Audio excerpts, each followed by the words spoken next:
My family opened credit cards in my name and bought a 65-inch TV for my uncle's man cave. When I confronted them, they just laughed and said, "Family helping family." Today, said family is begging me to stop what I'm doing and forgive them. Before my mom died, she taught me two things: how to bake, and to never let anyone crush my spirit. After she passed, I was forced to move in with my dad and his family, where I became the de facto babysitter, who got blamed for everything. I remember I was 14 when my cousin spilled grape juice all over the carpet. He was 6, and I'd only left him alone for a minute to go bathroom. But when I came out, my aunt was already yelling at me like I was the one who'd poured it. Moments like that weren't rare, they were just routine. I was the eldest cousin, the eldest grandkid, the unofficial babysitter/scapegoat for a family packed tighter than a jar of pickles. If the baby cried, it was my fault. If someone scraped a knee, my fault. If the microwave caught fire because someone put foil in it again, somehow still my fault. But I just bit my tongue and took it. Because we were a family of 10 plus all crammed into one house, and because the rule there was family was everything, I believed I was doing the right thing. But what annoyed me was that what I did for them was never reciprocated. I was the default, the one they turned to when they needed something, the one they forgot when it came time to give. I didn't have a voice, but I had baking. I used to sneak into the kitchen when the house was finally quiet, usually after midnight, when everyone had passed out from yelling or watching TV too loud. I'd tiptoe across the floor, open the cupboards like they might bite, and mix flour and sugar with shaking hands, praying no one would wake up. I watched baking tutorials on YouTube like they were sermons, scribbling notes in a little notebook I hid under my mattress. And for the first time, I felt in control. Measuring, mixing, timing. It was all about order, about things turning out the way they were supposed to. Unlike everything else in my life, when I started getting good, the same family who mocked me started devouring everything I made. My uncle once called me a cupcake fairy while shoving 3 snickerdoodles in his mouth, spraying crumbs as he laughed at his own joke. I smiled, swallowed it. That's what I always did. I remember the night I told them I got into the night program at the community college. I was glowing, thinking maybe they'd be proud. Instead, they laughed. "You're a grown man who wants to make cookies? Gonna open a little pink bakery next to the nail salon? Don't quit babysitting. Cookies won't pay rent." I forced myself to smile through it, but I still went. I juggled school, work, and watching the kids. I stayed up late studying lamination techniques, then woke up early to get my cousins ready for school. And somehow, I graduated. The bakery I work at now is small, cozy, and I'm appreciated. My manager calls me her secret weapon. Last week my aunt called me selfish. "You think you're too good for this family now? Just 'cause you bake a few cakes? You abandoned us." She said it like I'd walked away from royalty. Then they threw my stuff on the front lawn. Every t-shirt, every book, even the framed photo of my mom I kept on the dresser. It cracked on the pavement. "Take your pansy-ass cupcakes and go." I stood barefoot, frozen, watching my old shirts get trampled by toddlers who were already arguing about who'd get my bed. My uncle tossed my stand mixer, my prized mixer, into a garbage bag like it was trash. No one looked sorry as I walked away. I called Jamie. They were in my bakery program. Smart, calm, quiet. They answered on the first ring. "I got you," they said. "Come over." Their apartment was warm, safe. They handed me a mug of chai and a spare key. I collapsed on the couch and just breathed. I told them everything. The juice on the carpet. The wedding where I cooked for 20 and still got yelled at for not helping. The Christmas where I made pecan pie and got told I ruined it by not making pumpkin. Jamie just listened. No interruptions. No judgment. Then they said, "I got kicked out at 16 for being gay." Said I embarrassed the family. "You think they ever called me since?" We sat in silence for a while. I looked down at my tea. "I want to do something," I said. "I want them to feel what it's like. Just once." Jamie smirked. "So what are we baking?" That weekend, I made a cake. Gorgeous. Layers of chocolate mousse, raspberry jam, a thin coat of ganache, topped with gold-dusted berries. Left it on their porch in a pink box with a ribbon. No note. The next weekend, I did it again and again. Soon, I became their mystery baker. They posted about it on Facebook. "Our guardian angel strikes again. Someone loves us." On week 5, I baked a rum cake and loaded it with laxatives, enough to humble an army. Dropped it off, then went back to Jamie's and watched a movie. Halfway through, my phone buzzed. "Whoever sent that cake, F you. You ruined our house." Apparently, the plumbing failed. 2 bathrooms, 11 people, 1 cake. Jamie and I laughed until we wheezed. I think my mom would be proud of me. A few years later, I finally got to live out my dream, only my family wasn't done with me yet. Our bakery was everything I dreamed about during those midnight baking sessions. The walls were painted a soft cream color that seemed to glow in the morning sunlight. We had wooden tables and chairs that Jamie had refinished themselves. The display case was always filled with colorful pastries. The first sign came 3 weeks after our grand opening, when a health inspector showed up unannounced, clipboard in hand, and suspicion in his eyes. "Received an anonymous tip," he said, flipping through his papers with meticulous slowness. "Complaints about unsanitary conditions, possible food contamination." Jamie and I exchanged knowing glances across our immaculate kitchen. We kept this place spotless. It was practically a religion to us. "We're happy to show you around," I said, keeping my voice steady despite the knot forming in my stomach. The inspector was thorough, checking every corner, every refrigerator temperature, every expiration date with the intensity of someone hoping to find fault. After 2 hours, he couldn't find a single violation. "Everything looks good," he admitted, seeming almost disappointed as he tucked his pen behind his ear. But I'll have to come back. Multiple complaints. After he left, Jamie slumped against the stainless steel counter. That was your family, wasn't it? I nodded, the knot in my stomach tightening. First the identity theft, now this. They're escalating. My father and uncle had opened credit cards in my name while I was still living with them. A parting gift I discovered only when collection agencies started calling. Officer Martinez had helped me file the police report, but my family had gotten off with minimal consequences, claiming they thought I'd approved it as family helping family. The collection calls had started coming in during my first week at Sophia's bakery. I remember standing in the alley behind the shop during my break, phone pressed to my ear, listening in growing horror as the agent detailed purchases I'd never made. A 65-inch TV, a gaming system, furniture for Uncle Derek's man cave. The crushing weight of debt that wasn't mine settled on my shoulders, making it hard to breathe in the narrow alley with its smell of garbage and bread yeast. When I confronted my family, they acted offended that I would even question them, as if taking out credit in my name was their right as family. My cousin Zoe confirmed my suspicions the next day when she came by the bakery. Unlike the rest of the family, Zoe had always been kind to me, sneaking into the kitchen during my midnight baking sessions, watching with wide eyes as I created something from nothing. Now 18, she'd reached out after the fallout, apologizing for not standing up for me. Aunt Patty was bragging about getting your little cupcake shop shut down, she said, while washing dishes in our back sink, her voice low. Said she knows someone who knows someone at the health department. Zoe looked different now. She'd dyed her hair purple and had a small nose ring that caught the light when she turned her head, but her eyes were the same, wide and honest, always watching everything. Her hands moved efficiently through the soapy water, stacking clean dishes with care. She'd always been the quiet observer in the family chaos, taking mental notes while everyone else shouted over each other. I tried to avoid letting it affect me, but the inspections continued, weekly, for a month. Each time, we passed with flying colors, but the disruptions were taking a toll. Customers would see the inspector and get nervous, sometimes leaving without ordering, the bell above the door tinkling their departure. We can't keep doing this, Jamie said one night as we closed up, flipping chairs onto tables. Our revenue's down 15% this month. I rubbed my temples, feeling the beginning of a migraine pulsing behind my eyes. I'll figure something out. The next day, I called Officer Martinez, who had handled the identity theft case. He listened sympathetically, but couldn't do much. Unless you have proof they're filing false reports, my hands are tied, he explained, genuine regret in his voice. But I'll make some calls, see if I can find out who's behind the inspections. Meanwhile, business was slow, but steady. We had our regulars, the morning coffee crowd, the lunch rush from nearby offices, the afternoon moms with kids in tow. Not enough to make us rich, but enough to keep the lights on and flour in the bins. I knew each of our regulars by name and order. There was Mr. Finch, an elderly man who came every morning at precisely 7:15 for a black coffee and an almond croissant, which he would eat while reading the newspaper, methodically turning each page with careful fingers. The office workers from the insurance company down the block would arrive in waves between 11:30 and 1 p.m., many of them ordering our lunch special, a savory tart and small salad. The after-school crowd brought noise and energy around 3:30, teenagers spending their allowance on cookies and hot chocolate, filling the corner tables with backpacks and laughter. Then came the reviews, one-star bombs on every platform, Yelp, Google, Facebook, dozens of them, all claiming food poisoning, finding hair in their pastries, rude service, all from accounts created within the last week, with profile pictures clearly downloaded from stock photo sites. The owner threatened me when I complained about a moldy muffin, Jamie read aloud, voice rising with each word, their fingers gripping their phones so tight I thought the screen might crack. The bathroom was covered in filth. We don't even have a public bathroom. I scrolled through the reviews, recognizing my family's handiwork even without their names, the way Aunt Patty always exaggerated. I was violently ill for days.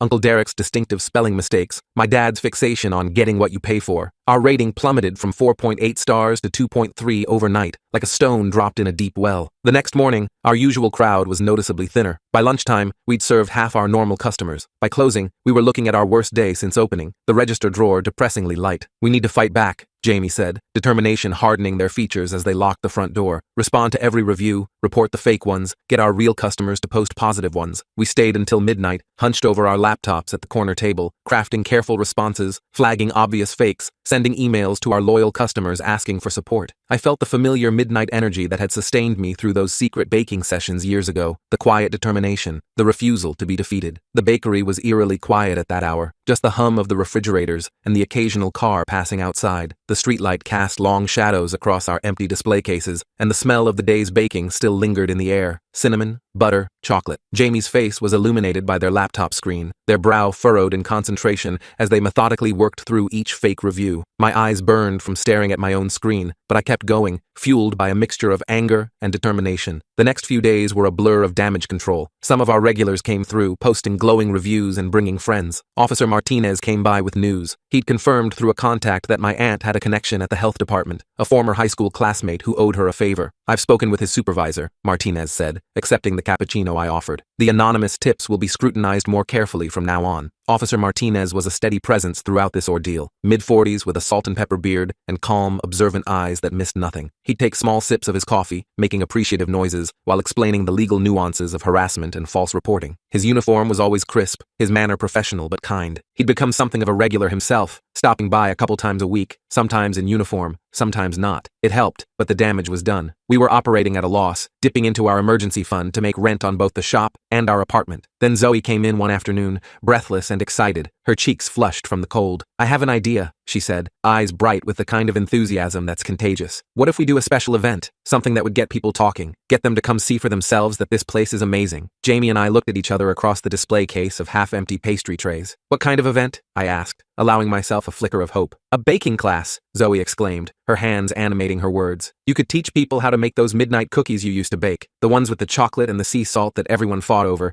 even when they were being mean to you." It was brilliant in its simplicity. We set up a midnight baking workshop for the following Saturday. Limited spots, reasonable price, all ingredients included. We promoted it on social media, put flyers in local coffee shops, even got a small mention in the local paper's community section. The response was overwhelming. We sold out in 2 days, added a second class, sold that out too. The night before the first class, I couldn't sleep. I kept thinking about those nights in my family's kitchen, the fear of being caught, the joy of creating something beautiful in secret. Now I'd be sharing that with strangers, turning a painful memory into something positive, something that could save our bakery. I tossed and turned in my bed, listening to the occasional car pass by outside my window, watching the digital clock numbers change with agonizing slowness. My mind raced through all the preparations. Had I ordered enough chocolate? Were the measuring cups all clean? What if no one enjoyed themselves? What if this was all a huge mistake? The familiar pre-event anxiety knotted my stomach, but underneath it was a current of excitement I couldn't deny. The classes were a hit. People loved the story behind the cookies, loved getting their hands dusted with flour, loved the sense of community that formed around our wooden work tables. Photos appeared on Instagram, Facebook, Twitter, happy faces holding freshly baked cookies, tagging midnight flour, drowning out the fake reviews with authentic joy. We scheduled more classes, flaky pies, artisanal breads, delicate French pastries. Jamie taught some, I taught others. Even Zoe led a cupcake decorating workshop for kids, showing a natural talent for teaching that matched her growing skills with buttercream. Our reputation began to recover, the stars on our reviews climbing back up like a slow-rising soufflé. But my family wasn't done. One morning, I arrived to find our front window smashed, glass glittering across the floor like diamond dust. Nothing was stolen. The register was untouched, the equipment intact. This wasn't a robbery, it was a message, written in broken glass and malice. The early morning sunlight streamed through the jagged hole where our window had been, creating prisms of light across the floor and display cases. A cold breeze swept through the bakery, carrying the sounds of early morning traffic and the smell of approaching rain. I stood in the doorway, keys still in my hand, taking in the destruction. Glass everywhere, even in the pastry case, rendering everything inside unsellable. Small shards crunched under my shoes as I carefully made my way inside, my breath visible in the chilly air. The security camera footage showed 2 figures in hoodies, their faces obscured by shadows, but I recognized my cousin Randy's distinctive limp from an old football injury, the way he favored his right side when he thought no one was watching. The police were skeptical without clearer evidence, but they filed a report, another piece of paper that wouldn't protect us. The repair cost ate into our recovering finances like moths in flour. Jamie suggested we install better security cameras, an alarm system, more expenses we couldn't really afford, but couldn't afford not to have. That night, I lay awake on my bed. I'd graduated from Jamie's couch to the spare bedroom months ago, staring at the ceiling, counting the cracks in the plaster, feeling that familiar helplessness creeping back like an old enemy. My room was small but comfortable, with a second-hand dresser I'd refinished myself, and curtains Jamie had sewn from fabric we found at a thrift store. The walls were painted a soft blue that reminded me of early morning skies. From outside came the distant sounds of the city at night, occasional car horns, the rumble of a garbage truck, someone's music playing faintly. My sheets smelled of the lavender detergent Jamie insisted on using, claiming it helped with sleep. It wasn't working tonight. My phone buzzed with a text from an unknown number. "Give up the bakery or things get worse. Family protects family, but you chose strangers over blood." I showed Jamie the next morning over coffee that had gone cold while we talked. Their face hardened, jaw setting in a way I'd come to recognize as their battle stance. This is harassment. This is criminal. We're going to the police. Officer Martinez took the text seriously, especially combined with the broken window. We can try to trace the number, he said, making notes in his worn leather notebook, and I'll increase patrols in your area. But we all knew it wouldn't be enough. My family was careful, methodical in their cruelty. They'd find ways around whatever protections we put in place, like water finding cracks in a dam. That afternoon, as I was showing Zoe how to laminate dough for croissants, folding butter into layers thin as paper, an idea struck me. My family's greatest weapon had always been their unity. They moved as one, protected each other, kept each other's secrets. But what if that unity wasn't as strong as it appeared? What if it was as fragile as the layers in my pastry? The kitchen was warm and humid from the ovens, the air thick with the smell of butter and yeast. Flour dusted every surface like fresh snow, and the rhythmic sound of our rolling pins created a soothing background noise. Zoe's purple hair was pulled back in a tight bun, a smudge of flour on her cheek as she concentrated on folding the dough exactly as I demonstrated. Sunlight streamed through the kitchen windows, illuminating the thousands of flour particles floating in the air around us like tiny stars. "Zoe," I said carefully, watching her concentrate on folding the dough, "how are things with your dad and the others? After the arrests for the credit fraud, I mean." She shrugged, focusing on folding the butter into the dough with precise movements. "Tense. They fight a lot now. Uncle Derek blames Dad for getting caught. Aunt Patty says Grandma should have stopped them. Everyone's mad at everyone else." I nodded, processing this information like ingredients for a recipe. "Do they ever talk about me? About the bakery?" "All the time," she said, rolling her eyes as she reached for the rolling pin. "It's like they're obsessed. Uncle Derek keeps saying they need to finish what they started. Dad says they should just let it go, but then Aunt Patty calls him weak, and it starts all over again." A plan began forming in my mind, rising like dough in a warm kitchen. If they were already fracturing, maybe I could widen those cracks, turn hairline fractures into canyons. The next day,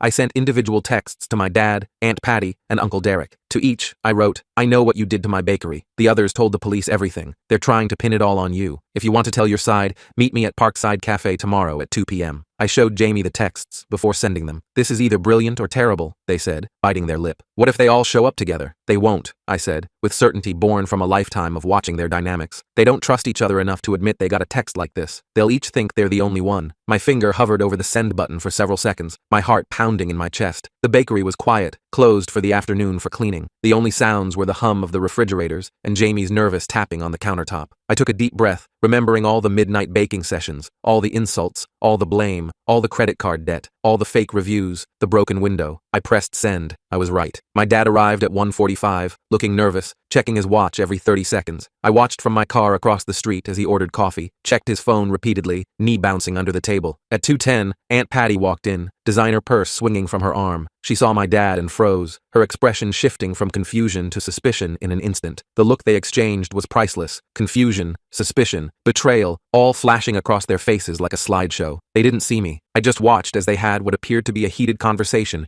gesturing angrily, pointing fingers, their voices rising enough that other cafe patrons began to stare. When Uncle Derek showed up at 2:30, the scene escalated from drama to spectacle. Even through the cafe windows, I could see them turning on each other, years of resentment and secrets bubbling to the surface like caramel about to burn. I sat in my car, hands gripping the steering wheel, watching the chaos unfold through the cafe's large front windows. The afternoon sun reflected off the glass, occasionally obscuring my view, but I could still make out their animated gestures, the way they leaned across the table to jab fingers at each other, the way other customers edged away from their table. A barista approached them at one point, probably asking them to keep it down, only to be waved away dismissively by Aunt Patty. I felt a strange mix of emotions. Satisfaction, yes, but also a hollow sadness that this was my family, that this was what we'd become. The next day, Officer Martinez called. "You won't believe this," he said, sounding both amused and impressed. "Your uncle came in this morning, wanting to confess to the vandalism. Says your aunt and dad were planning worse, and he wanted to come clean before they dragged him into it. Started talking about the fake reviews, the health inspections, everything, like a dam breaking." I felt a strange mix of satisfaction and sadness, sweet and bitter mingling on my tongue. "Did he mention the fake reviews? The health inspections?" "All of it," Martinez confirmed. "He's throwing them under the bus to save himself. Classic family dynamics. We've got enough now to build a real case. With my uncle's confession as a foundation, we had enough to file restraining orders against all of them. The legal process was tedious, a slow simmer rather than a flash fry, but eventually, we got court orders preventing them from coming within 500 feet of the bakery or contacting us in any way. The courtroom was cold and formal, all polished wood and hushed voices. I sat stiffly in an uncomfortable chair, watching my family members avoid eye contact with each other and with me. My dad looked older than I remembered, the lines around his mouth deeper, his shoulders slightly stooped. Aunt Patty's carefully applied makeup couldn't hide the dark circles under her eyes. Uncle Derek kept fidgeting with his tie, loosening and tightening it repeatedly. They each had separate lawyers who spoke in clipped, professional tones that echoed slightly in the high-ceilinged room. For the first time since opening, I felt like I could breathe without waiting for the other shoe to drop. The fake reviews stopped, the health inspectors disappeared, the threatening texts ceased, business began to recover, customers returning like birds after a storm. Our baking classes became so popular we had to create a waiting list. We hired 2 part-time employees to help with the growing demand. Zoe continued working weekends, showing a natural talent for pastry that reminded me of myself at her age, finding peace in the precise measurements and predictable chemistry of baking. 6 months after the restraining orders, Jamie and I were closing up when they said, "We should expand." I looked up from wiping down the counter, cloth pausing mid-swipe. "What? Expand?" Jamie repeated, eyes bright with excitement in the dimmed evening lights. "The space next door is opening up. We could knock down the wall, add more seating, maybe even a small coffee bar." The idea was terrifying and exhilarating. Expanding meant risk, more investment, more potential for failure, but it also meant growth, opportunity, a chance to build something even more meaningful than what we'd already created. "Let's do it," I said, surprising myself with my confidence. The renovation plans were approved, loans secured, my credit had finally recovered enough from the identity theft, contractors hired. We planned to stay open during most of the construction, with only a 2-week closure for the major work. The night before construction was set to begin, I couldn't sleep again, not from anxiety this time, but from excitement, from possibilities fizzing in my veins like champagne. I got up, went to the kitchen, and started baking, not because I had to, but because I wanted to, because baking still centered me, still gave me that sense of control and creation that had saved me all those years ago in a house where I had no voice. Our apartment kitchen was small but efficient, with the quality tools we'd slowly accumulated over the years. The digital scale Jamie had given me for my birthday, the stand mixer we'd splurged on when the bakery had its first profitable month, the set of professional cake pans I'd treated myself to